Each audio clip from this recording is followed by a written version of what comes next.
नमो भगवते वासुदेवाय। ओम नमो भगवते वासुदेवाय। ओम नमो भगवते वासुदेवाय।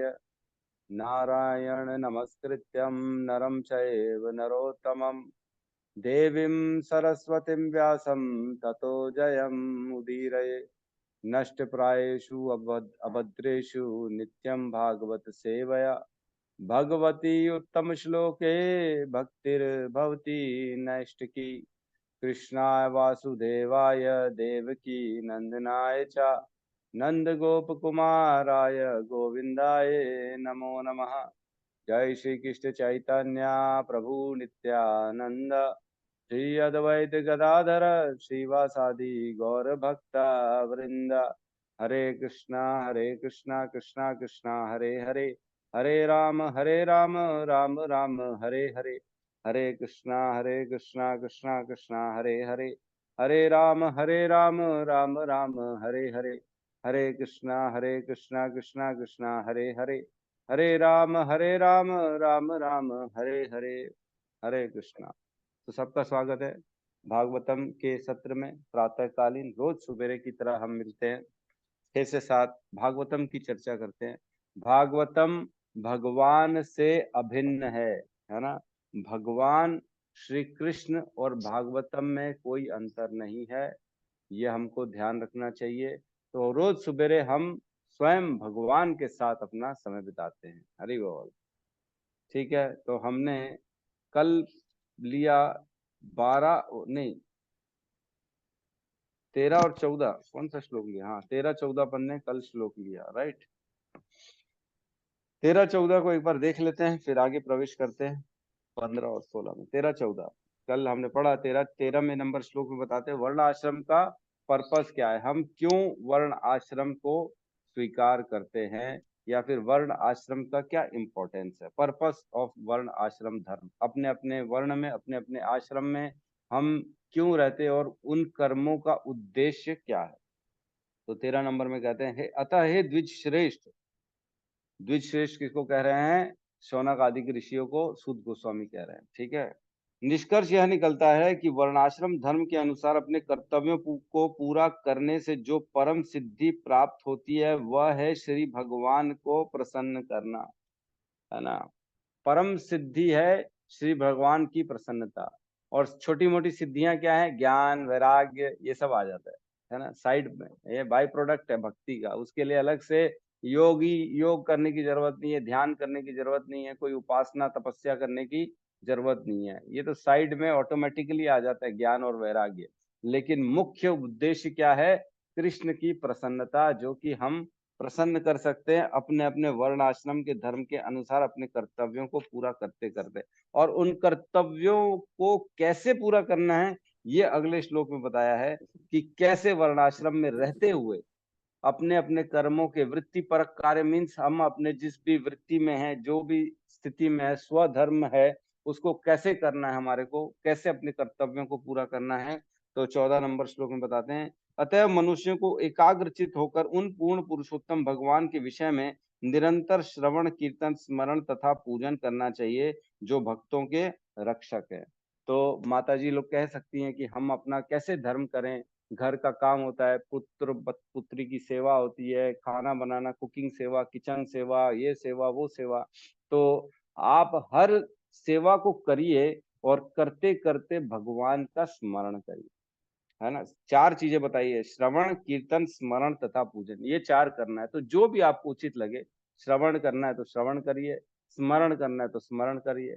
लेकिन जितना जितना श्रवण करेंगे उतना उतना स्मरण बढ़ेगा, है ना।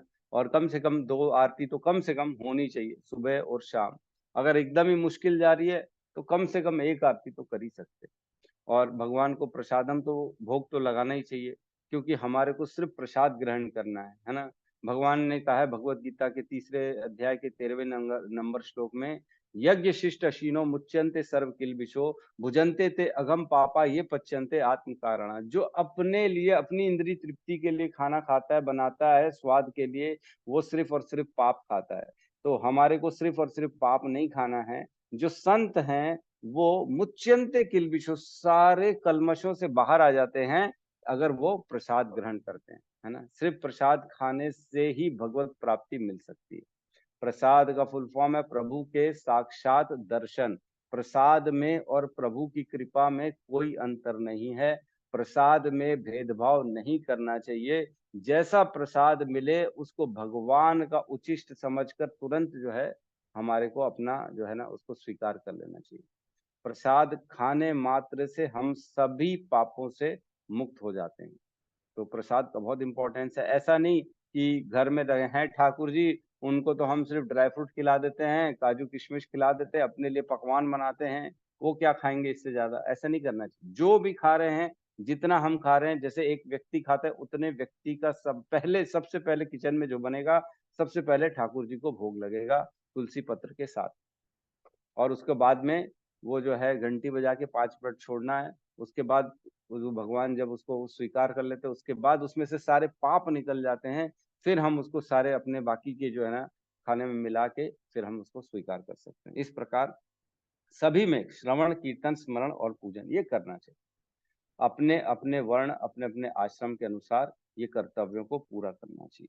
ठीक है, तो हम 15 नंबर श्लोक में प्रवेश करते हैं। 15 नंबर श्लोक जो है साथ में दोहराएंगे सब लोग मिलके।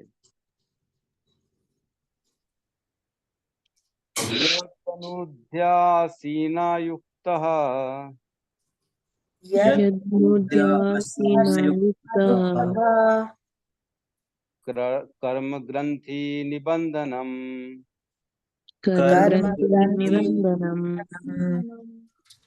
छिन्दन्ति कोविदास्तस्य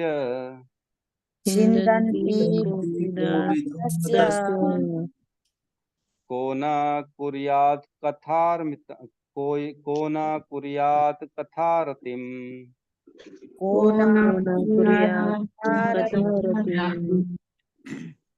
करेंगे यत् अनुध्यासीनायुक्तः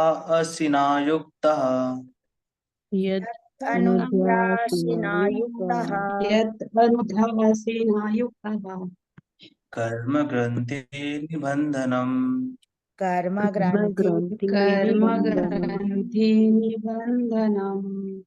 छिदन्ति कोविदा तस्य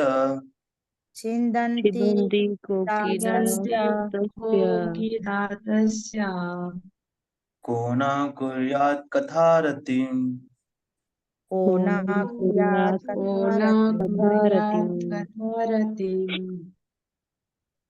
यत् अनुध्यासीनायुक्ता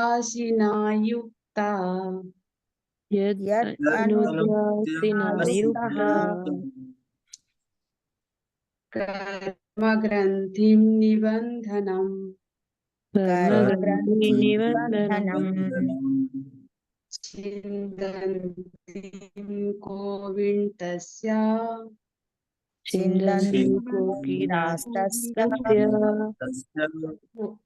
को न कुर्यात् कथारतिम्।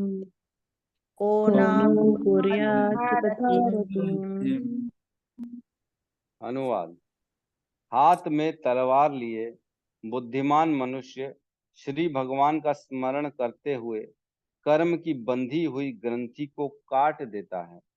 अतएव ऐसा कौन होगा जो उनके संदेश की ओर ध्यान नहीं देगा। ओम अज्ञानतिमिरन्धस्य ज्ञानाञ्जनशलाकया चक्षुरुन्मिलितं येन तस्मै श्रीगुरुवे नमः। श्रीचैतन्यमनोभीष्टं स्थापितं येन भूतले स्वयं रूपः कदा मह्यं ददाति स्वपदान्तिकम्। वन्देऽहं श्रीगुरु श्रीयुतपदकमलं श्रीगुरून् वैष्णवांश्च श्रीरूपं सागरजातं सहगण रघुनाथान्वितं तं सजीवं साद्वैतं सावधूतं परिजनसहितं कृष्ण चैतन्य देवम् श्री राधा कृष्ण पादान सहगण ललिता श्री विशाखान्वितांश्च। हे कृष्ण करुणा सिंधु दीनबंधु जगतपते गोपेश गोपिका कांत राधा कांत नमस्तुते। तप्त कांचन गौरांगी राधे वृंदावनेश्वरी वृषभानुसुते देवी प्रणमामि हरिप्रिये। वाञ्छाकल्पतरुभ्यश्च कृपा सिन्धुभ्य एव च पतितानां पावनेभ्यो वैष्णवेभ्यो नमो नमः। नमो विष्णुपादाय कृष्णपृष्ठाय भूतले श्रीमते भक्ति वेदांत स्वामीति नामिने नमस्ते सरस्वते देवे गौरवाणी प्रचारिणे निर्विशेष शून्यवादी पाश्चात्य देशतारिणे। जय श्री कृष्ण चैतन्य प्रभु नित्यानंद श्री अद्वैत गदाधर श्रीवासादि गौर भक्तवृंद। हरे कृष्णा कृष्णा कृष्णा हरे हरे, हरे राम राम राम हरे हरे। हरे कृष्णा। बहुत ही सुंदर श्लोक है ना। 15 नंबर श्लोक 1.2.15। इसमें सूत गोस्वामी शौनक आदि ऋषियों को बता रहे हैं कि यद अनुध्या आसीना, यद मीन्स जो लोग, जो भी व्यक्ति है, जो मनुष्य है, अनुध्या मीन्स भगवान का ध्यान करता है। पिछले श्लोकों में बताया ना, श्रोतव्य कीर्तव्यश्च ध्येयश्च पूज्यश्च, जो 4 विधियों से भगवान का ध्यान करता है, जिसका मन भगवान में लग चुका है पूर्ण रूपी, है ना, जिनका ध्यान आसीन, वो क्या है, ये जो ध्यान है ना, 4 जो स्मरण, कीर्तन, ध्यान और पूजन, ये 4 है, ये भगवान की दी हुई तलवार है। ये तलवार का काम करती है ना। और युक्त मीन्स तलवार से युक्त है ना। कर्म ग्रंथि निबंधनम, और इस तलवार से क्या करना है, हम अपने सारे कर्मों को काट सकते हैं। कर्म ग्रंथि निबंधनम बहुत बहुत इंपॉर्टेंट है ये श्लोक को समझना, क्योंकि हम जब ये पता पड़ेगा ना कि कर्मों को कोई काट नहीं सकता, किसी भी रूप में, कोई भी बड़ा से बड़ा देवता हो, जो है कोई भी क्यों ना हो, वो कर्म को नहीं काट सकता हमारे,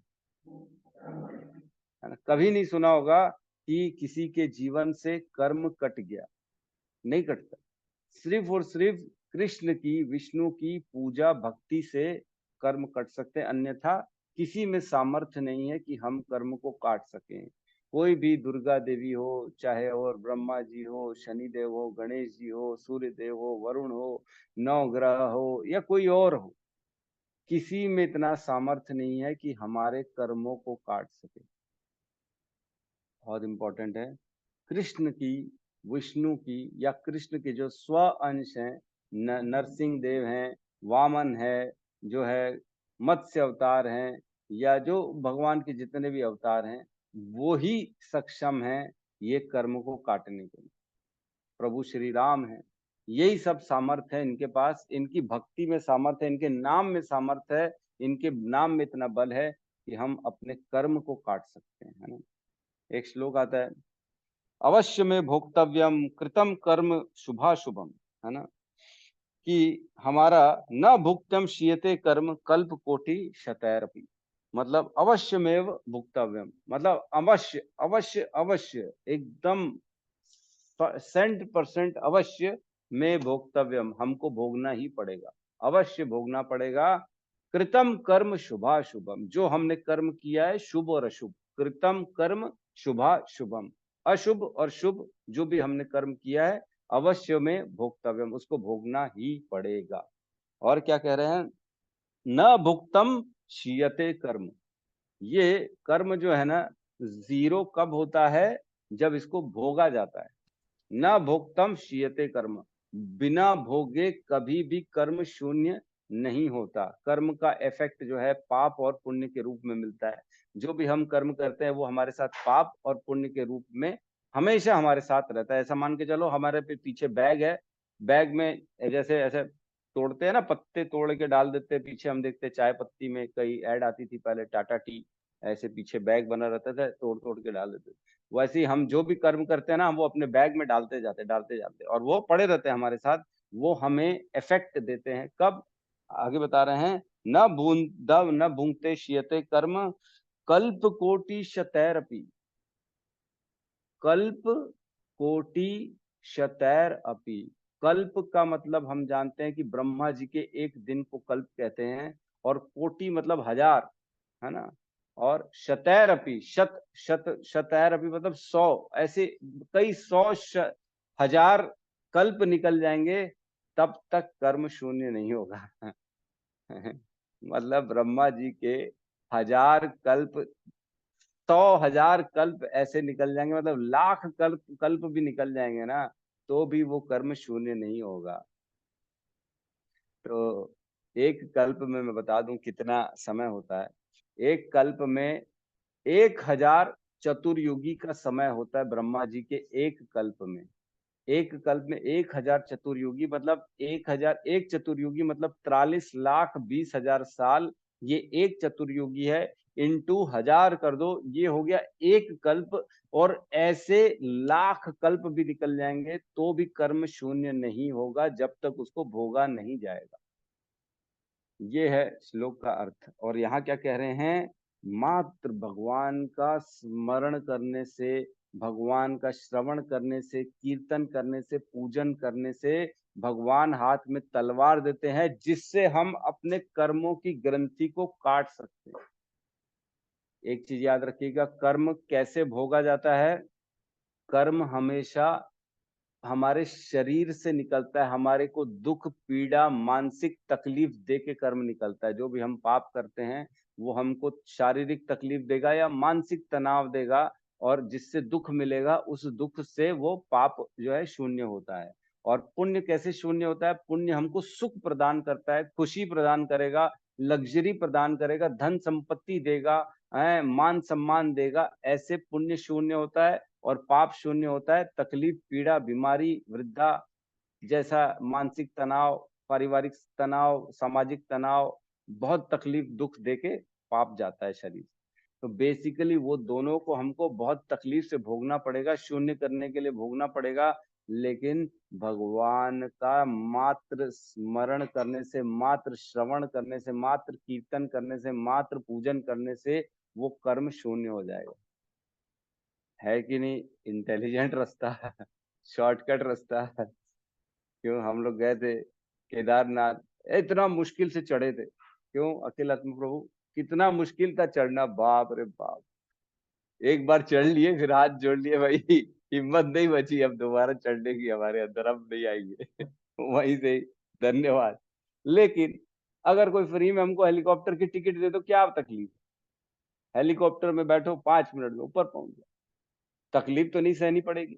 वैसे ही है कर्म भी, कर्म पूरा सहना पड़ेगा आपको, समय लगेगा, तकलीफ होगी, मुश्किल होगी।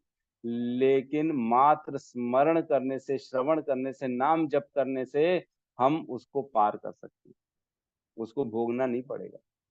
ये बहुत अच्छी, बहुत इंपॉर्टेंट अंडरस्टैंडिंग है हमारे भक्तों के लिए, भक्त समाज के लिए। नाम जप की इंपॉर्टेंस बताता है कि जितना जितना हम नाम जप करेंगे उतना उतना अपने कर्मों को काट रहे हैं। इसीलिए शील प्रभुपाद ने 16 माला, मिनिमम 16 माला राउंड का रखा है, एक जो है स्टैंडर्ड।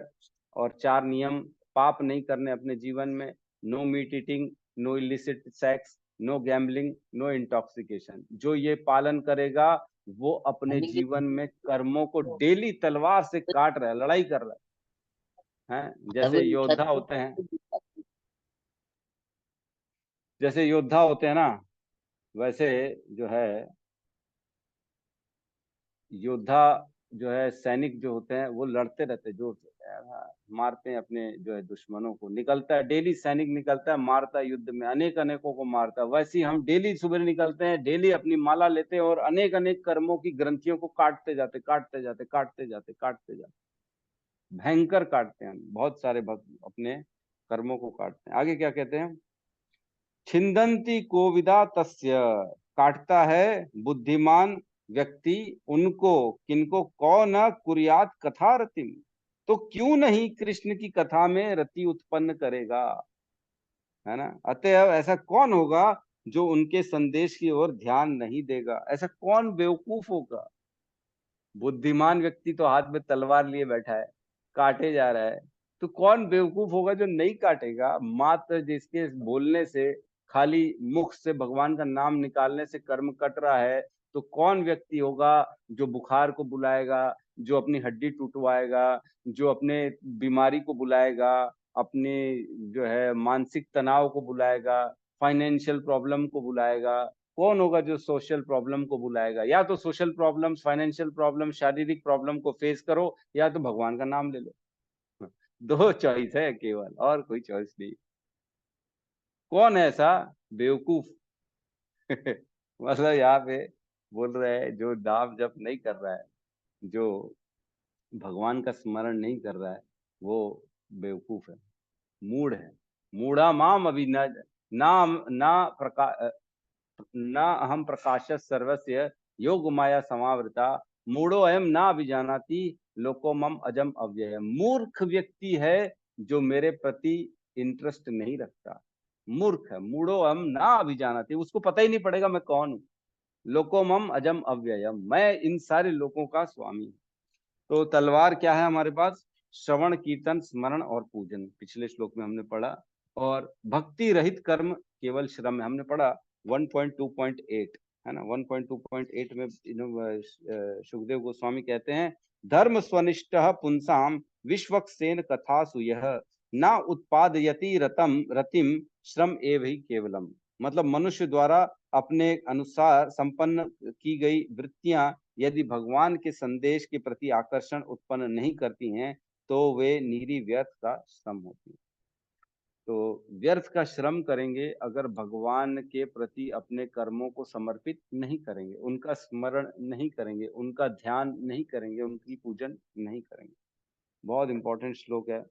मतलब जो हम सब व्यक्ति लोग सब जल रहे हैं अपने अपनी अपनी स्थिति में, दुख झेल रहे हैं, उन सब दुखों के पीछे का एक ही कारण है, भगवान से विमुख होना। जितना जितना हम भगवान से विमुख होंगे उतना उतना हम दुखों को अपने जीवन में मतलब इनवाइट कर रहे हैं, कार्ड दे दे के इनविटेशन दे रहे हैं कि आइए आइए आइए, आप भी हमारे जीवन में आइए। तो एक श्लोक आता है, हमने पढ़ा है 3.04 है ना भगवत गीता में। इसमें कहते हैं, न तो कर्म से विमुख होकर कोई कर्म फल से छुटकारा पा सकता है और न केवल संन्यास से सिद्धि प्राप्त की जा सकती है। तो भगवान ने पहले भगवत गीता में कर्म योग में पहले ये बताया कि कर्म से कभी भी छुटकारा नहीं पाया जा सकता, कर्म फल से कभी भी छुटकारा नहीं पाया जा सकता। जो भी हम कर्म करेंगे उसको भोगना ही पड़ेगा। और एक और श्लोक में बताते हैं भगवान, मेरे ख्याल से 16वें श्लोक में, 16वें अध्याय में कि 18वें अध्याय में, उसमें कहते हैं, अनिष्टम इष्टम मिश्रम च त्रिविधम कर्मणः फलम, है ना। त्रिविध कर्मणः फलम भवति त्यागी नाम प्रेत्य न तु सन्यासी नाम क्वचित। लगभग मिलता जुलता है। इसमें कह रहे हैं कि अनिष्टम इष्टम मिश्रम, अच्छा बुरा और मिश्रित, ये तीन प्रकार के कर्म के फल को भोगना पड़ता है। किसको? अत्यागी नाम भवति प्रेत्य। अत्यागी है जो अपने कर्म को भगवान के प्रति समर्पित नहीं करता है, उसको भोगना पड़ेगा। प्रेत्य मीन्स मृत्यु के बाद भी भोगना पड़ेगा। ऐसा नहीं है कि जीवन में भोगना पड़ेगा, मृत्यु के बाद भी भोगना पड़ेगा। न तू सन्यासी नाम क्वचित, लेकिन जो सन्यासी है जिसने अपने कर्मों को भगवान के प्रति समर्पित कर दिया है, उसको ये सब भोगने की कोई आवश्यकता नहीं है। बहुत इंपॉर्टेंट है कर्म के फलों को समझना, लॉ ऑफ कर्मा। क्या करना है जीवन में, क्या नहीं करना है जीवन में, कैसे रहना है जीवन में, क्या स्मरण करते करते कार्य करना है, ये समझना बहुत अत्यंत आवश्यक है, जो कि हमने भगवत गीता में बहुत डिटेल में अच्छे से समझा है इसमें, है ना। तो तीन तरह के कर्म बताए गए हैं, है ना। कर्मणा ही अपि बोद्धव्यम, बोद्धव्यम च विकर्मणा, अकर्मणस्य बुद्धव्यम गहना कर्मणो गति। तीन प्रकार के कर्म बताए गए हैं, कर्म, अकर्म और विकर्म। कर्म क्या है? सकाम कर्म को कर्म कहते हैं, जो हम अपने इंद्रिय तृप्ति के लिए, इच्छा पूर्ति के लिए कर्म करते हैं, उसको कहते हैं कर्म है। और उसके बाद कहते हैं विकर्म। विकर्म मीन्स जो शास्त्रों की अवहेलना करके कर्म किया जाता है, जो शास्त्र में नहीं लिखा गया करने के लिए उसको करना। जैसे नॉनवेज खाना, लोगों को तकलीफ देना, दुख देना, चोरी करना, डकैती करना, है ना, किसी का मर्डर करना, किसी का अपमान करना, सिर्फ अपनी इंद्रिय तृप्ति के लिए कार्य करना, ये सारे जो है ना विकर्म में आते हैं। ये नहीं करना है ना। लिखा ही है ना, यह शास्त्र विधि उत्सृज्य वर्तते काम कारता न स सिद्धि मापनोति न सुखम न पराम गति। जो शास्त्र के विरुद्ध कार्य करेगा उसको कोई सुख नहीं मिलेगा, कोई सिद्धि नहीं मिलेगी, ना ही उसकी कोई परम गति होगी। बहुत इंपॉर्टेंट है अपने कर्मों को शास्त्र के अनुसार करना। तस्मात् शास्त्रम विधानम ते कार्य कार्यम व्यवस्थितो ज्ञात्वा शास्त्र विधान उत्तम कर्म कर्तुम इह अर्हसि। इसलिए आपको जानकारी रखनी चाहिए। कोई ये नहीं बोल सकता हम तो भगवत गीता नहीं पढ़ते, हमको कुछ नहीं मालूम है, हमको क्या करना है क्या नहीं करना है। तो भगवान बता रहे इसलिए तुमको ज्ञान लेना चाहिए कि तुमको करना क्या है। तस्मात् शास्त्रम विधानम ते, शास्त्र को पढ़ो, उनके विधान को समझो, कर्म कर तुम व्यवस्थित हो, अपने कर्तव्यों को समझो, क्या करना है क्या नहीं करना, और समझ के ज्ञातवा शास्त्र विधान उत्तम, जब ज्ञान मिल जाएगा तुम्हारे को विधान का कि क्या विधान कहता है, तब अपने कर्म कर तुम ई अर्हसी, तब अपने कर्मों को करो, जो करने लायक है करो, जो नहीं करने लायक है उसको मत करो। लोग बोलते हैं ओहो अब तो भगवत गीता घर में रखे हुए हैं, लाल कपड़े में बंधी हुई है, यथा रूप में रखी हुई है, पढ़ोगे नहीं तो कर्म के बंधन में फंसोगे, फंसोगे तो क्या होगा, फिर जो है दुख झेलोगे, जीवन भर दुख झेलते चले जाए। बहुत इंपॉर्टेंट है कर्म की ग्रंथियों को काटना। तो जो है चैतन्य चरितामृत में श्लोक आता है, कृष्ण भूलिया जीव अनादिर बहिर्मुख, अतएव माया दे तार संसार दुख। मतलब कृष्ण को भूल गया है जो जीव, अनादिर बहिर्मुख, भगवान से बहिर्मुख हो गया है, भगवान की तरफ मुख नहीं है उसका, वो संसार की तरफ उसका मुख है, तो क्या कर रहा है, अतएव माया दे तार संसार दुख, उसको माया संसार में लाती है और ऐसा पटक पटक के दुख देती है, बेचारा परेशान होता रहता है, दुखी होता रहता है। और कहते हैं दूसरा श्लोक मध्य लीला में 22.38 में, कृष्ण कहे आमी भजे, मांगे विषय सुख, अमृत छादी विषय मांगे, यही बड़ा मूर्ख। जो मूर्ख व्यक्ति है ना, वो क्या कह रहा है, कृष्ण के आमी भजे, मेरे को भजन कर रहा है, मेरी पूजा कर रहा है, लेकिन क्या कर रहा है, मांग रहा है विषय के सुख मांग रहा है, मेरे को बंगला दे दे, गाड़ी दे दे, मोटर कार बना दे, एक नहीं दो चार बना दे, है ना, क्या है। पहले सुनते थे बड़ा गाना, कैसे कैसों को दिया है, ऐसे वैसों को दिया है, मुझको भी दो चार दिला दे। बंगला घोड़ी मोटर कार दिला दे। तो अगर भगवान से विषय का सुख मांग रहे हैं तो क्या मांग रहे हैं, भगवान कह रहे हैं अमृत छादी विषय विष मांगे, मतलब वो अमृत को छोड़ के विष को मांग रहा है, जहर मांग रहा है, उसके सामने अमृत पड़ा है और जहर मांग रहा है, वो बोल रहा है जहर दे दो प्रभु, मेरे को अमृत की जरूरत नहीं है।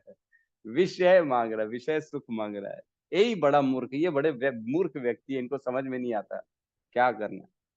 और एक और श्लोक आता है मध्य लीला का 22.25, कहते हैं ताते कृष्ण भजे, कहे करे करे गुरुर सेवन, माया जाल छूटे पाए कृष्णेर चरण। जो कृष्ण के जो है भजन कर रहा है, कृष्ण की भक्ति में लगा है और गुरु की सेवा में लगा हुआ है, गुरु के कहे अनुसार अपने कर्म को कर रहा है, वो माया जाल से छूट जाता है, माया उसको छोड़ देती है, तीनों तापों से उसको फ्री कर देती है, उसके जीवन में ताप नहीं आते हैं, और पाए कृष्णेर चरण, और भगवान के चरण को प्राप्त करता है। ठीक है, तो बेसिकली हमको यहाँ समझना है कि जो हमारे जीवन में जो भक्ति नहीं है तो उसके जीवन में दुख ही दुख है ना, जन्म मृत्यु जरा व्याधि दुख दोषानु दर्शनम, ये जन्म मृत्यु जरा व्याधि ये सब के सब दुखों की दुकान है। जन्म पाया मतलब अब दुखी दुख मिलेंगे, पटक पटक के माया दुखी दुख देगी हमारे को। ठीक है, तो विद्वान व्यक्ति जो होता है वो कथा में रुचि रखता है, जागृत कर लेता है कथा में अपनी रुचि को, और प्रयास करता है कि मैं जीवन में कैसे भी करके भगवान का नाम जप करूं और अपने बहुत सारे कर्मों का, जो पापों का मेरा गठरी भरा पड़ा हुआ है, गोदाम भरा पड़ा हुआ है, उसको मैं काटूं, है ना। तो लोग कहते हैं, कई लोग कहते हैं, मेरे से भी कहते हैं, आपसे भी कहते ही होंगे, क्या भक्ति करते हो, क्या टीका लगाते हो, या कई लोग कहते हैं ओ जी इनका मन लग गया है, इनका तो मन भगवान की भक्ति में लग गया, कोई बात नहीं, हमारा मन तो अभी भी दारू में लगा है, ओ जी हमारा तो खाने पीने में लगा हुआ है, हम तो अभी यही करेंगे, जिस दिन हमारा मन होगा उस दिन करेंगे। तो मन के अनुसार थोड़ी चलना है, बुद्धि लगानी है ना, ये साइंटिफिक है, ये तो ये साइंस है यहाँ पे। भगवान का नाम लेने से हमारे कर्म कट रहे हैं, तो मन लगे चाहे नहीं लगे, कोई विकल्प नहीं है, कोई ऑप्शन ही नहीं है। ऐसा नहीं है कि ऑप्शन है, ऐसा कुछ भी नहीं, ऑप्शन ही नहीं है, मन लगे, अच्छा लगे, बुरा लगे, परेशानी हो, दुख हो, तकलीफ हो, कैसी भी स्थिति हो, भगवान का नाम लेना है, बुद्धिमान व्यक्ति लेता है। इसलिए भक्ति करते हैं। जो भक्ति करता है वो बुद्धिमान व्यक्ति होता है, वो मूर्ख नहीं होता। कई लोग बोलते हैं ओ जी अकल नहीं है, क्या करें, काम धंधा सेट नहीं हो रहा, ओ जी इसलिए भक्ति कर रहा है। अरे भक्ति कर रहे हैं क्या मतलब? फेलियर ग्रुप को जो है ना, लोग सोचते हैं भक्ति में चला गया फेलियर ग्रुप, ऐसा नहीं, बिल्कुल भी नहीं है ना। इंटेलिजेंट लोग भक्ति करते हैं। ठीक है, तो हम नेक्स्ट श्लोक में प्रवेश करते हैं। तात्पर्य आप लोग पढ़ लीजिएगा, आप सबसे निवेदन है कोई भी तात्पर्य को नहीं छोड़िएगा, है ना। हम छोड़ रहे हैं क्योंकि समय का अभाव है, लेकिन आप लोग जरूर पढ़िएगा। ठीक है, तो 15 नंबर श्लोक में 15 नंबर हमने कर लिया। ठीक है, इसमें कर्म योग, ज्ञान योग, कुछ कुछ अच्छी चर्चाएं करी हैं, तो हम उस पर अभी नहीं जा रहे हैं। ठीक है, 16 नंबर श्लोक में प्रवेश करते साथ में दोहराएंगे। शुश्रूषोषद्धानस्य शुश्रूषोषधधानस्य वासुदेव कथा रुचि वासुदेवकथारुचिः त्यान्महत् सेवाय विप्रा श्यामहतसेवया विप्रः पुण्यतीर्थ निषेवणात् पुण्यतीर्थनिषेवनात् शुश्रूषोः श्रद्धधानस्य शुश्रूषोषधधानस्य सुदेवकथारुचिः वासुदेवकथारुचिः स्यान्महतसेवया विप्रः श्यामहतसेवया विप्रः पुण्यतीर्थनिषेवनात् पुण्यतीर्थनिषेवणात् शुश्रूषोः श्रद्धाधनस्य शुश्रूषोः श्रद्धधानस्य वासुदेवकथारुचिः वासुदेवकथारुचिः श्यां महत्सेवया विप्रः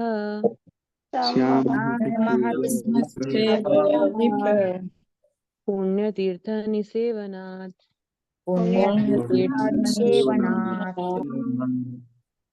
अनुवाद।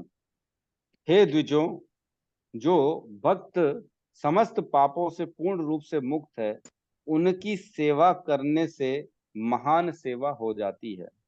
ऐसी सेवा से श्री वासुदेव की कथा सुनने के प्रति लगाव उत्पन्न होता है। तो ये श्लोक जो है ना, पिछले श्लोक से अगर जोड़ेंगे तो पिछले श्लोक में बोला भगवान ने, सूत गोस्वामी ने, कि जो है भगवान के प्रति जो बुद्धिमान व्यक्ति होता है वो भगवान की श्रवण कीर्तन स्मरण पूजन करता है ना, और इसके माध्यम से वो अपने कर्मों को काट देता है।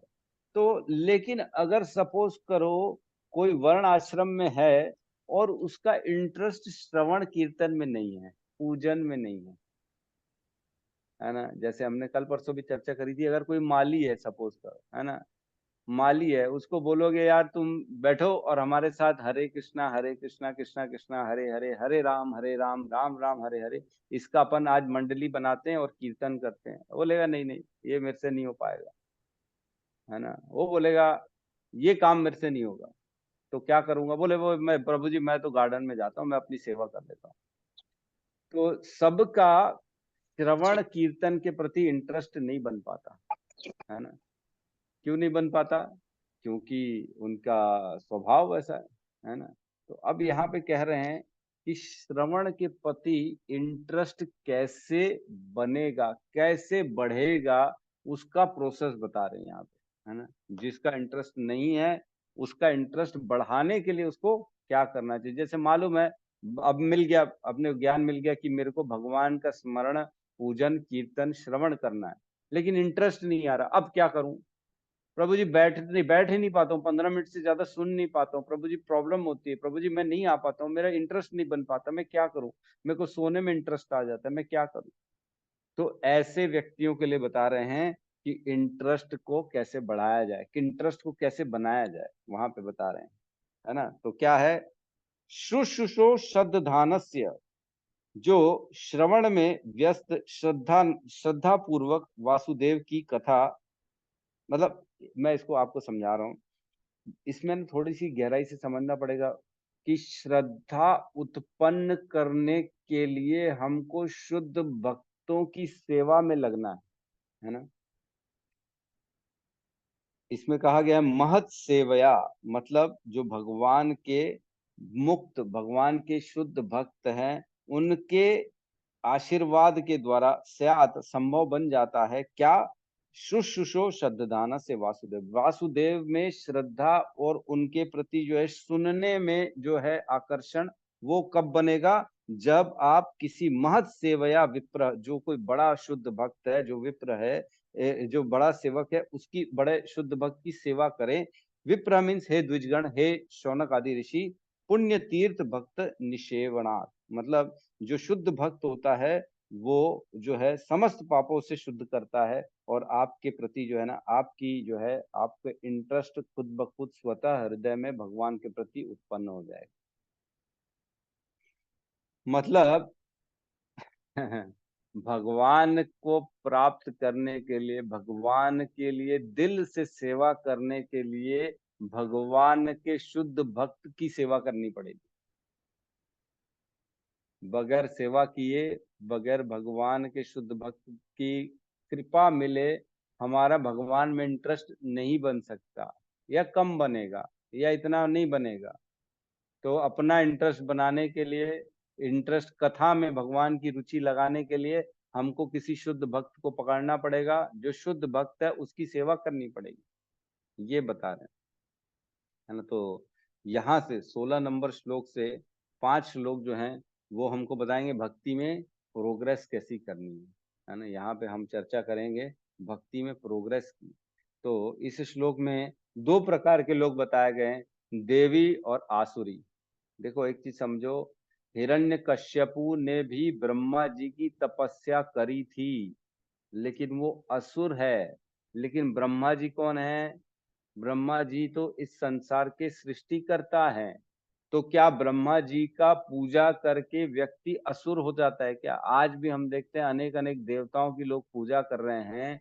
तो देवताओं की जो पूजा कर रहे हैं हम लोग उसको क्या समझते हैं, धार्मिक व्यक्ति है। वो तो देवताओं की पूजा कर रहा है, वो तो गणेश जी की पूजा कर रहा है, वो तो शनि देव के पास जा रहा है, तेल चढ़ा रहा है, हर शनिवार जा रहा है, तेल चढ़ा रहा है। तो इसका क्या मतलब है, टीके लगा रहे हैं लंबे लंबे लाल वाले, इसका क्या मतलब है?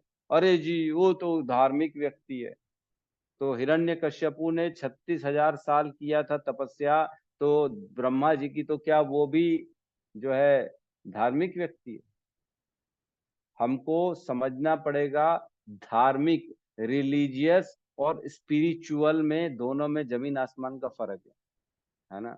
क्या होता है धार्मिक, जो है दिखाने के लिए व्यक्ति करता है पूजा पाठ, है ना, देवताओं के पास जाता है अनेक अनेक, है ना। तो जो है एक श्लोक आता है भगवत गीता में, कामस्ते ते अपृत ज्ञानम प्रपद्यन्ते अन्य देवता, है ना। तो काम के कारण, अपनी इच्छा पूर्ति के कारण व्यक्ति अनेक अनेक देवताओं के पास जाते हैं, उनकी पूजा करते हैं। देवताओं के पास क्यों जाते हैं? कामस्ते अपृत ज्ञाना प्रपद्यन्ते अन्य देवता, जिनका ज्ञान खत्म हो चुका है वो अपनी इंद्रिय तृप्ति के लिए देवताओं के पास जाते हैं। और जो बुद्धिमान व्यक्ति होता है वो यहाँ आता है, वो अपनी तलवार ले लेता है श्रवण कीर्तन की, और अपने कर्मों को काटना चालू कर देता है, क्योंकि कर्म से ही तो उन्नति मिलेगी। कर्म से ही हमने बड़ा इष्टम अनिष्टम मिश्रम च, अच्छा फल मिलेगा, बुरा फल मिलेगा, मिश्रित फल मिलेगा। कैसे मिलेगा? जो भगवान के प्रति अत्यागी नाम, भगवान के प्रति जो है ना अपने कर्मों को समर्पित कर देता है, उसको फल मिलेगा। तो बेसिकली भौतिक उन्नति भी भगवान की भक्ति में छुपी हुई है ना। ये समझ में आ रहा है ना, भौतिक उन्नति भी भगवान की भक्ति में छुपी हुई है। जितना जितना हम भगवान की भक्ति करेंगे हमारे कर्म खत्म हो जाएंगे, कर्म खत्म हो जाएंगे तो दुख आएंगे नहीं जीवन में। जब दुख नहीं आएंगे तो क्या आता जाएगा, भगवान हमारे जीवन को अनुकूल बनाते जाएंगे और उनकी भक्ति करते जाएंगे, है ना। मतलब मैं बता दूं, अपने कर्मों को काटना नेक्स्ट टू इम्पॉसिबल है, लेकिन भक्ति से बड़ा ही इजीली व्यक्ति उसको काट सकता है। जिस प्रकार एक समंदर को, एक नदी को तैर के पार करना बड़ा मुश्किल होता है, लेकिन अगर नाव मिल जाए तो बड़ा इजीली बैठे बैठे गुनगुनाते गुनगुनाते हवा खाते पॉपकॉर्न खाते आदमी आराम से नदी पार कर सकता है कि नहीं? अगर नाव नहीं मिलेगी तो तैर के जाना है, कितना श्रम है, कितनी तकलीफ है, कितनी मुश्किल है, गीले हो जाएंगे, ठंड हो जाएगी, बीमारी पकड़ सकती है, तरह तरह के प्रॉब्लम होते हैं, जीव जंतु चिपक जाएंगे, जोंक चिपक जाएंगे, सांस फूल जाएगी, एनर्जी खत्म हो जाएगी। लेकिन अगर नाव मिल जाए तो मजे से, कोई तकलीफ नहीं है, आराम से चार चीजें और ले जाएंगे, पॉपकॉर्न ले जाएंगे, चिप्स ले जाएंगे, गुनगुनाएंगे, गाना सुनेंगे, वो सब मोबाइल में यूट्यूब देखेंगे और आराम से नदी पार हो जाएगी। वैसे ही है। तो दो तरह के लोग बताए गए हैं 16वें अध्याय में, देवी और आसुरी। हमने पढ़ा था भगवत गीता में। तो देवी व्यक्ति जो होता है, वो जो होता है जो भगवान के प्रति जो है श्रद्धा रखता है, जो भगवान को मानता है, विष्णु के उपासक को सुर कहा जाता है, और विष्णु कृष्ण के जो है अगेंस्ट जो होते हैं उनको असुर कहा जाता है। तो जरूरी नहीं है आसुरी व्यक्ति मतलब कि जो है पूजा नहीं करता है, भक्ति मतलब देवताओं को नहीं मानता, ऐसा नहीं है। जो देवताओं को मानते हैं लेकिन कृष्ण को नहीं मानते वो असुर है, जैसे कि हिरण्यकश्यपु। तो शुद्ध भक्त को प्रसन्न करने के लिए 3 पॉइंट्स बताए गए हमारे को। एक है साधना, और एक है सेवा, और एक संग। साधना मतलब जो शुद्ध भक्त ने हमें उपदेश दिए उसको फॉलो करना, और सेवा मतलब उन्होंने जो उनकी सेवा है, अन्यथा भगवान की सेवा है, या भक्तों की सेवा है, वैष्णवों की सेवा है, संग है, ये सॉरी सेवा है। ये सारी सेवाएं आ जाती, भगवान की सेवा, भगवान के नाम के प्रति सेवा, वैष्णवों के प्रति सेवा, ये सारी की सेवा जो है इसको कहते हैं सेवा। और संग मीन्स कोशिश करना है कि हमको भक्तों के संग में रहना है, अभक्तों के संग में नहीं रहना है।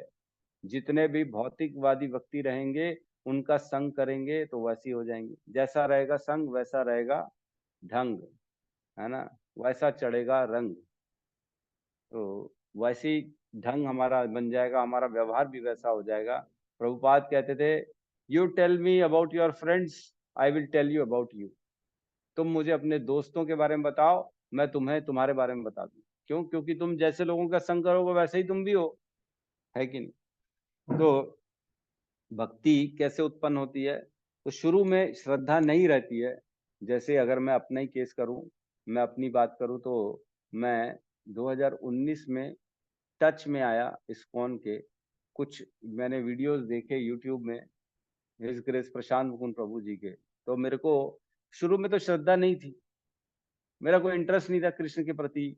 मेरे को लगता था सब ऐसी है, सब पागल है, इन लोगों से दूर रहना चाहिए। ये लोग जो है ना जीवन खराब कर देते हैं। ये हमारे को सब चीजों से विरक्ति करा देंगे। लेकिन मैं भगवत गीता जानना चाहता था एक्चुअल में, इसलिए मैंने सुना लेक्चर, तो धीरे धीरे इंटरेस्ट बना। फिर शुरुआत में मैं टेस्ट करता था, क्या ये सही में सही बोल रहे कि ऐसे ही उल्लू बना रहे, कहीं ऐसा तो नहीं बेवकूफ बना के अपना बंगला बना रहे हैं, अपनी गाड़ी बड़ी बड़ी गाड़ी में घूम रहे हैं। ऐसा भी है गुरु लोग, कई लोग बाजार में जो बेवकूफ बनाते हैं, हमको बस धन दो, डोनेशन दो, और तुम्हारा हम जो है ना सब हम करा देंगे, तुम खाओ भी पियो भी और हमको डोनेशन भी दो। तो ऐसे लोग जो होते हैं ना, वो आपके खाली वृत्ति, दो तरह के गुरु होते हैं, एक संताप हारक और एक वृत्ति हारक, है ना। वृत्ति फाइनेंशियल जो है, आपसे पैसा लेंगे और आपको कुछ नहीं देंगे। लेकिन दूसरे होते हैं आपको मार्गदर्शन करते हैं, आपको सही रास्ता बताते हैं, आपको क्या करना है जीवन में, क्या नहीं करना है। तो मैंने शुरुआत में तो टेस्ट किया, मेरे को ऐसा लगा पता नहीं भाई चीटिंग भी होती है बहुत, इसलिए हमको आँख खोल के अपना काम करना है। तो धीरे धीरे जैसे मैंने पता किया, तब मेरे को पता पड़ा नहीं, ये ऐसे नहीं है, ये जो बता रहे हैं ये सही बता रहे हैं, और हमारा उद्धार करने के लिए। जैसे जैसे फिर उनमें श्रद्धा बढ़ी, गुरु में श्रद्धा बढ़ी, फिर गुरु के वाक्यों में श्रद्धा बढ़ जाती है।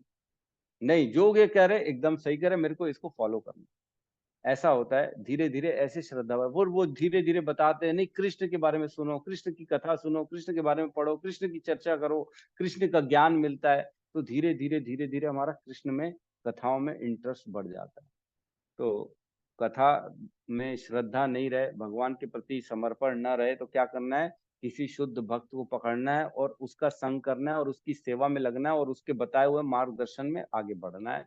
तब ऑटोमेटिकली हमारे जीवन में भगवान का इंटरेस्ट आ जाएगा, कृष्ण के प्रति इंटरेस्ट आ जाएगा। तो श्रद्धा जो होती है ना, वो व्यक्ति से शरणागति करा देती है। हम जितनी जितनी श्रद्धा रहेगी उतनी उतनी शरणागति हो जाएगी। और 5 चीजें बताई गई हैं श्रील विश्वनाथ चक्रवर्ती ठाकुर द्वारा कि श्रद्धा कैसे आती है, श्रद्धा के स्टेजेस कैसे हैं प्रवेश करने के जीवन में। तो सबसे पहले कहते हैं श्रद्धा कैसे आती है कि सताम कृपा, किसी वैष्णवों की कृपा मिल जाएगी तो हमारे को जो है हमारे जीवन में जो है सताम कृपा, भक्ति का पहला पहला अंकुरित फूटेगा जब कृपा आएगी। तो दूर से ही हम देखते हैं ना, कहते हैं ना, लव मात्र साधु संग सर्व सिद्धि होए। क्या मतलब है इसका? इसका मतलब ये है, दूर से भी हमने किसी को प्रणाम कर दिया, लव मात्र साधु संग, अगर उनकी दृष्टि हम पर पड़ गई और उन्होंने भगवान से बोल दिया इसको भी भक्ति दे दो, है ना, तो ऑटोमेटिकली हमारे ऊपर कृपा हो गई। अब धीरे धीरे हमारे अंदर वो इंटरेस्ट बढ़ना चालू होगा, सताम कृपा, है ना। प्रसाद देके कई लोग कहते हैं, जैसे हमारे भक्त लोग जाएंगे, कोई भी देते प्रसाद देते हैं, आप प्रसाद दीजिए, प्रसाद दीजिए। अभक्त हो, कितना भी कैसा भी व्यक्ति हो, प्रसाद दे के उनपे कृपा देते हैं। प्रसाद देंगे, प्रसाद देने का महत्व यह है, जैसे जैसे प्रसाद ग्रहण करेंगे उनकी कृपा मिलती जाती है हमारे अंदर। तो दूर से बुक डिस्ट्रीब्यूशन करेंगे, कीर्तन सुना देंगे, बस कीर्तन सुन लो, उसमें भी कृपा मिल जाती है भगवान का नाम सुनने मात्र से। और दूसरा आता है महत सेवा, मतलब जो भक्तों की सेवा, वैष्णवों की सेवा करके जो है ना, फिर हमारे अंदर श्रद्धा जागृत हो जाती है। गलती से किसी ने सेवा कर दी, गलती ने डोनेशन दे दिया, अभक्त है लेकिन डोनेशन दे दिया, गए थे 4 भक्त, बोले प्रभु जी डोनेशन दो, मंदिर ओपनिंग है, जन्माष्टमी है, उठा के उसने 5100 दे दिए, ले जाओ। तो ये क्या हो गई, एक तरह से सेवा हो गई, लेकिन श्रद्धा नहीं है, लेकिन सेवा हो गई। तो सेवा हो गई तो आपको कृपा मिलना चालू हो जाएगी, श्रद्धा डेवलप हो जाएगी। तो एक बार जो है ना, श्रीला प्रभुपाद फ्लाइट में जा रहे थे, तो एयर होस्टेस जो थी ना, उन्होंने पूछा मैं आपकी क्या सेवा कर सकती हूँ। तो जो है प्रभुपाद जो है, उन्होंने बोला मेरे को गर्म दूध ला के दो। तो एयर होस्टेस ने गर्म दूध लाया और कुछ खा रहे थे प्रभुपाद, तो बचा था, वो भी एयर होस्टेस उठा के ले गई और उसको एयर होस्टेस खुद खा गई। तो कहते हैं एयर होस्टेस जो है ना, वो कुछ टाइम बाद फिर 16 माला करने लग गई। देखो ऐसा होता है, मतलब अनजाने में कृपा मिल जाना सेवा के माध्यम से। उसको मालूम नहीं है क्या करना है, क्या फिलॉसफी है, कुछ नहीं मालूम है, लेकिन अगर गलती से किसी वैष्णव की सेवा हो गई तो कृपा मिलना चालू हो जाएगी, आपके अंदर आ जाएगी। और तीसरी है फिर श्रद्धा, एक होती है कोमल श्रद्धा, एक होती है परिपक्व श्रद्धा। 2 तरह की श्रद्धा होती है। पहले शुरुआत में कोमल श्रद्धा आती है, बड़ी सॉफ्ट श्रद्धा होगी, भटकने का चांस ज्यादा रहेगा, बहकाने के चांस ज्यादा रहेगा, ये भी ठीक है, वो भी ठीक है, ये भी ठीक है, चलो ठीक है, एक बार सुन लेते हैं, समझ लेते हैं, कथा में बैठ जाते हैं, क्या फर्क पड़ना है। तो ऐसे आती है कोमल श्रद्धा। फिर है गुरु पादाश्रय। गुरु का आश्रय अगर ले लिया, सपोज करो, अरे क्या तो लेक्चर देते हैं, अरे बहुत बढ़िया है, जो फेमस गुरु हैं ये हैं, लेकिन अगर उनका आश्रय ले लिया तो भी कृपा आ जाएगी, तो भी श्रद्धा आ जाएगी। हमको फिलॉसफी नहीं मालूम है प्रभुपाद ने क्या बोला है, लेकिन बोलते अच्छा है, ठीक है, हम इनकी शरण ग्रहण करेंगे, अच्छा बोलते हैं, तो हमारे अंदर फिर कथा के प्रति इंटरेस्ट आ जाएगा। और लास्ट है भजनेशु स्पृहा, भजन करने सुनने की इच्छा। अगर गाना भी सुनने की इच्छा है तो लोग हरे कृष्ण लगा दो, वो सुनने मात्र से ऑटोमेटिकली हमारे अंदर श्रद्धा डेवलप हो जाएगी भगवान के प्रति। तो इस प्रकार जो है ना, हमारे अंदर कथा के प्रति रुचि डेवलप हो सकती है। ठीक है, तो एक बहुत इंपॉर्टेंट श्लोक है, मैं बता दूं, आसुरी व्यक्ति के लिए जो है, आसुरी मैं उस समय बताया, लेकिन मैंने ये श्लोक बताना भूल गया कि आसुरी व्यक्ति देवी देवताओं का उपासक हो सकता है, बड़े बड़े टीका लगा के सफेद कुर्ता पजामा पहन के दान करता है, गरीबों को कंबल बांटता है, वो भी आसुरी व्यक्ति हो सकता है, लेकिन हमको दिख नहीं रहा। क्यों? क्योंकि हमको पता ही नहीं है कि आसुरी और सुर में क्या फर्क है। तो आसुरी व्यक्ति वो होता है जो कृष्ण को नहीं मानता, देवी देवताओं को हो सकता है मानता हो, लेकिन बहुत बड़ा मुश्किल में फंसा हुआ ऐसा व्यक्ति, क्योंकि भगवान कहते हैं आसुरीम योनिम आपन्ना मूढ़ा जन्मनी जन्मनी। मूढ़ व्यक्ति जो होता है ना, उसको मैं अनेक अनेक जन्मों तक आसुरी योनियों में डालता रहता हूँ। माम अप्राप्य कौंतुए ततो यान्ति अधमाम गतिम। मेरे को वो कभी प्राप्त नहीं कर पाता है और उसको अधम से अधम, अधम से अधम, अधम से अधम योनियों में मैं डालता रहता हूँ। मतलब आसुरी व्यक्ति का कोई चांस नहीं है भगवान की प्राप्ति का, जब तक ये 5 कृपा का साधन उसके जीवन में नहीं आएगा, तब तक वो कृष्ण के प्रति उसके कथा श्रवण पूजन की रुचि बढ़ेगी नहीं, मिलेगी नहीं उसको रुचि। जब तक ये 5 कृपा के जो सूत्र हैं अगर उसके जीवन में नहीं आएंगे तो नहीं मिल पाएगा। वो आसुरी योनि में रहेगा अनेक अनेक जन्मों तक, है ना। जन्मनी जन्मनी मूढ़ा जन्मनी जन्मनी, मतलब हजारों हजारों लाखों लाखों जन्म तक वो नीचे की योनियों में जाती रहती। तत्व यान्ति अधमाम गति, अधम गति में डाल देता हूँ उसको मैं, भगवान कहते हैं। ठीक है, तो जिसके जीवन में वैष्णव आया है, शुद्ध भक्त आया, उसका इंपॉर्टेंस समझें, उसको कभी जीवन से जाने न दें, उसका संग करें, उसके बताए हुए उपदेशों को सुने और उसके बताए हुए उपदेशों को फॉलो करें। ये इम्पोर्टेंट है, ना कि जो है खाली टाइम पास के लिए सुनना, है ना। उसको जीवन में उतारना भी है। इंफॉर्मेशन तो ठीक है, हमको इंफॉर्मेशन ले गई, लेकिन उसका ट्रांसफॉर्मेशन भी चाहिए। इंफॉर्मेशन कथा के माध्यम से, अभी यूट्यूब के माध्यम से, जूम के माध्यम से मिल गई है, लेकिन ट्रांसफॉर्मेशन तो हमको खुद को करना पड़ेगा ना अपने जीवन। तो संग ऐसे लोगों का करें जो भक्ति का, भगवान की बात करें। असत्संग त्याग यही वैष्णवाचार। असत्संगी व्यक्ति हैं जो भौतिकवादी हैं, जो खाली खाना पीना उठना बैठना, आहार निद्रा भय मैथुन, उनसे परे रहें, ऐसे व्यक्तियों से। ठीक है, तो यहाँ पे हम क्लास को क्लोज करते हैं। बहुत बहुत धन्यवाद। और किसी का प्रश्न है तो ले सकते हैं, और मैं चाहता हूँ जो नए भक्त हैं वो अपना इंट्रोडक्शन दे दें एक एक करके। यस गौतम प्रभु, कहिए प्रभु जी। हरे कृष्ण प्रभु जी, धन्यवाद प्रणाम। प्रभु जी वो इंट्रोडक्शन लीजिए, मेरा 2-3 सवाल है, क्योंकि टाइम नहीं। अच्छा, आपके 2-3 सवाल हैं। ठीक है, तो इंट्रोडक्शन भी कोई देना चाह रहा है? कौन नया है हमारे साथ जुड़ा है, प्लीज आप खुद ही दे दें तो ज्यादा अच्छा रहेगा।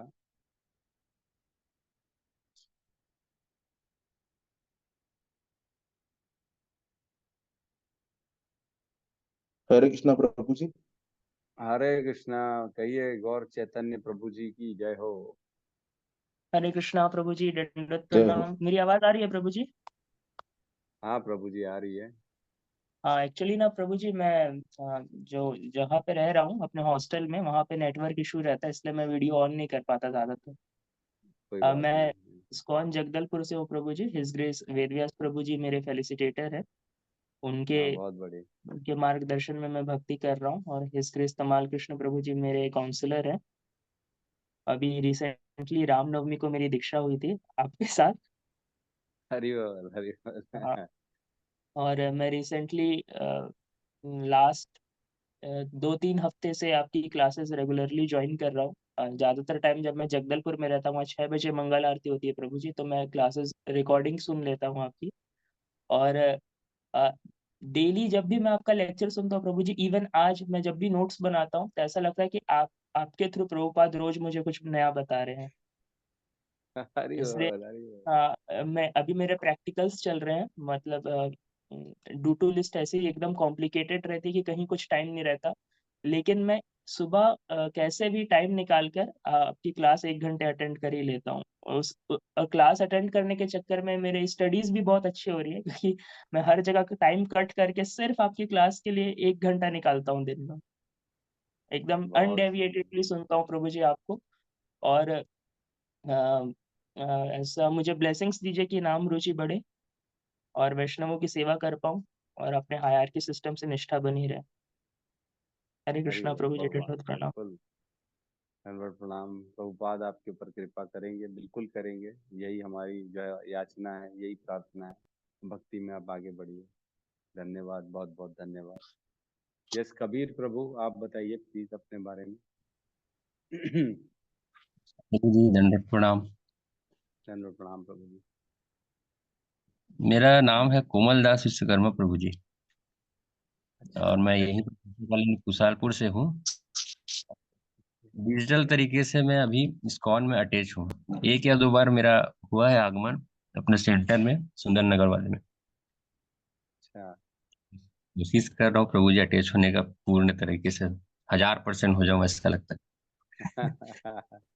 आप बने हुए काफी समय से आते हैं क्लास में, मैं बराबर आपका नाम देखता हूँ।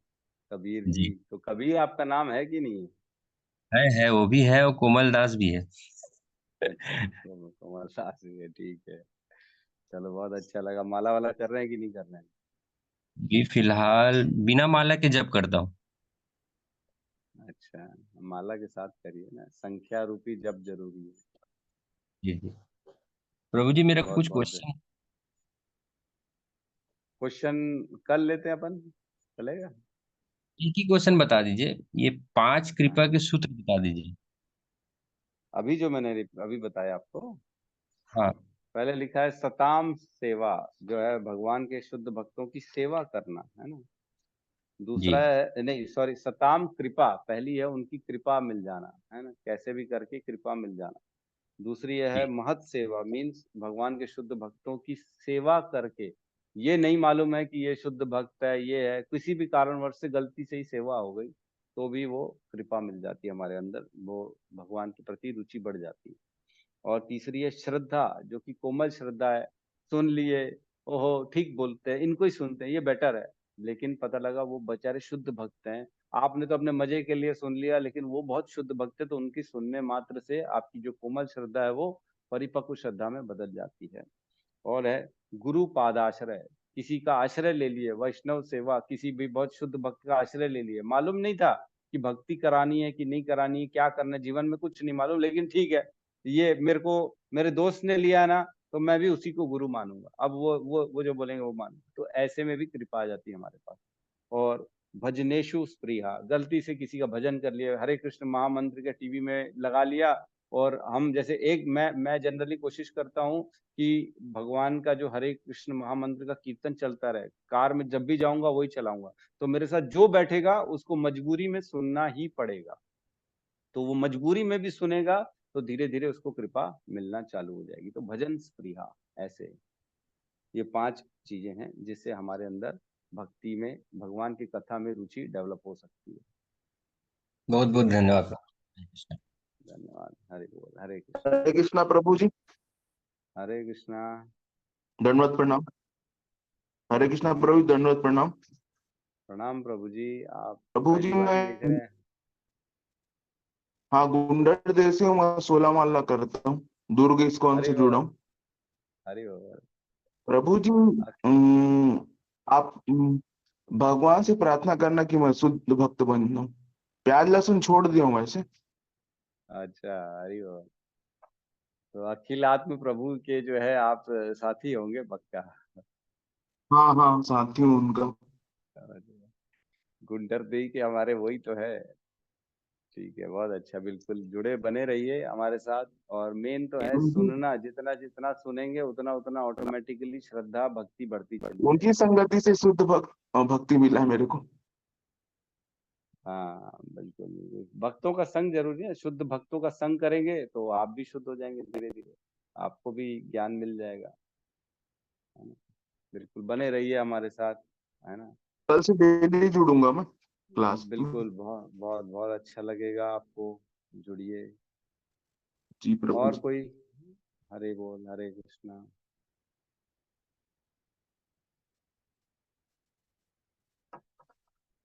ठीक है। यस स्वपन प्रभु कहिए, आप बताइए। हरे कृष्णा प्रभु जी, दंडवत प्रणाम। हरे आज कृष्णा। मेरा नया चीज सीखने को मिला है, और मैं वैसे बहुत ही तकलीफ में रहता हूँ, और मैं एक तो चीज छुपा रहे थे, मैं 1 साल तक 16 माला जप किया हूँ, और उसके बाद थोड़ा सा भक्ति कम हो गए हैं, और 8 माला जप कर रहे थे। और मैं आज बता ही देना चाहता हूँ, आज से मैं 16 माला जप करूंगा और पूरा नियम का पालन पालन करूंगा। और ये सीखने को मिला है, भक्ति करने से हमारा जो तकलीफ है वो भगवान ले लेते हैं। और ये बिल्कुल मेरे बहुत अच्छा लगा, इसलिए मैं कम से कम अपना स्वार्थ के लिए कम से कम करूंगा, अपना परिवार के लिए करूंगा। मैं भक्ति कंटिन्यू 16 माला, और हमेशा भगवान का सेवा इसी टाइप के मैं काम करते रहूंगा। हरे कृष्णा। बहुत सुंदर, हरि बोल। तालियां हैं एक बार प्रभु जी के लिए। आज प्रभु जी ने ज्ञान मिल गया, प्रभु जी को ऐसा लग रहा है आज समझ में आ गया कि अब नई 16 माला ही करनी चाहिए। तो आज से प्रभु जी बोल रहे हैं मैं 16 माला ही करूं। बहुत सुंदर। मतलब हमारे लिए तो ये उपलब्धि है कि आज क्लास के माध्यम से आपको ये प्रेरणा मिली कि नहीं मेरे को 16 माला करनी है, और आपने संकल्प ले लिया आज से 16 माला करने का। बहुत जी, सुंदर, बहुत बहुत धन्यवाद। हम हरे आपके कृष्णा। आभारी रहेंगे। बस आप मैं इसी आपका प्रकार आभारी से रहेंगे। आज का क्लास मेरे इतना अच्छा लगा, इतना अच्छा लगा, मैं बता नहीं पाएंगे, इतना अच्छा लगा। अच्छा हरे कृष्णा। बहुत, हरे कृष्णा, बहुत बहुत हरे धन्यवाद। कृष्णा। ठीक है, तो ऐसे ही भक्तों का जो है प्रोत्साहन मिलता रहे तो हमारे बाकी भक्त भी आगे आएंगे, और मुझे भी प्रोत्साहन मिलता है कि नहीं और अच्छे से तैयारी करनी है और अच्छे से बताना है। तो बिल्कुल आप लोग हमें फीडबैक देते रहिए ताकि हमारा भी जो है ना मोटिवेशन लेवल बढ़ा रहे, बनता रहे, और दूसरों को भी मोटिवेशन मिलता रहे। ठीक है, तो अब यहाँ पे हम क्लास को क्लोज करते हैं, सब मिलके हरे कृष्ण महामंत्र का जाप कर लेते हैं। हरे कृष्णा हरे हरे कृष्णा कृष्णा कृष्ण कृष्ण हरे कृष्ण हरे, हरे हरे राम हरे हरे राम हरे राम राम राम हरे हरे। हरे हरे सभी भक्त वृंद की वृंद जय। की जय जय। जगत जगत गुरु गुरु श्रील श्रील प्रभुपाद की प्रभुपाद जय। की जय जय। जय जय गॉड हरि हरि हरि बोल, हरि हरि बोल। बोल हरि हरि बोल। हरि बोल।